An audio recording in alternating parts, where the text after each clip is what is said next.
Une fois que vous avez débuté une mesure, vous pouvez choisir parmi 7 types de chemins différents. Chaque point de pause vous permet de sélectionner un type de chemin et vous pouvez basculer entre eux pendant la mesure ou les modifier par la suite. Ligne droite est le type de chemin par défaut. Il relie deux points de pause par une ligne droite, quel que soit le parcours emprunté. C'est utile pour mesurer des distances directes tout en se déplaçant autour d'obstacles. Contrairement à la ligne droite, tracer la ligne relève le chemin exact emprunté par votre appareil mesure entre des points de pause. Cela le rend idéal pour mesurer avec précision des formes courbées ou complexes. Le type de chemin point enregistre les données altimétriques à chaque point de pause sans les relier par des lignes. Il est essentiel pour mesurer précisément un volume. Après avoir mesuré le périmètre, passez au point pour relever autant de changements d'altitude que nécessaire. Utilisez un parcours en spirale pour des volumes circulaires ou un parcours en zigzag pour des volumes rectangulaires afin de garantir une couverture et une précision complète. Les points peuvent également être utilisés comme calques supplémentaires pour enregistrer des changements d'attitude séparément sans modifier le périmètre d'origine. Moisure enregistre l'altimétrie à chaque point de pause, mais vous devez sélectionner point pour une mesure de volume précise. Le mode ignorer la ligne ignorera la mesure entre deux points de pause, ne laissant qu'un point sur votre mesure.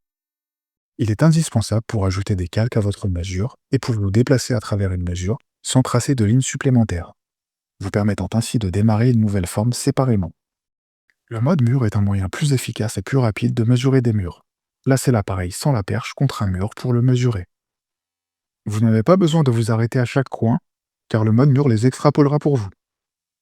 Si un obstacle se trouve sur votre chemin et que vous avez besoin de plus de temps pour atteindre l'autre côté, placez l'appareil au sol avec la LED orientée vers le haut. Le mode ignorer la ligne sera automatiquement activé et ce point sera ignoré. Une fois replacé sur le mur, la mesure reprendra. Pour relever un arc, mesurez au moins 3 points. Un point de départ, un point central et un point final. Moisure trace d'abord une ligne droite jusqu'au deuxième point, puis génère un arc au troisième. Pour des courbes plus grandes, ajoutez plus de points si nécessaire pour améliorer la précision et conserver une forme correcte. Pour créer une courbe en forme de S, insérez un petit segment en ligne droite entre deux arcs avant de revenir à un arc pour démarrer la courbe suivante. Pour mesurer une forme circulaire, utilisez le chemin cercle pour prendre au moins 3 points le long du contour sans revenir à la position de départ. Relevez les points selon une forme triangulaire autour de la zone pour une meilleure précision. L'application génère automatiquement le cercle le plus adapté. Pour les cercles plus grands, prendre davantage de points améliorera encore la précision. Comprendre et sélectionner le bon type de chemin garantit les mesures les plus précises pour votre projet. Utilisez des points de pause pour planifier votre prochain type de chemin, en particulier lorsque vous travaillez avec des obstacles ou sur des terrains complexes.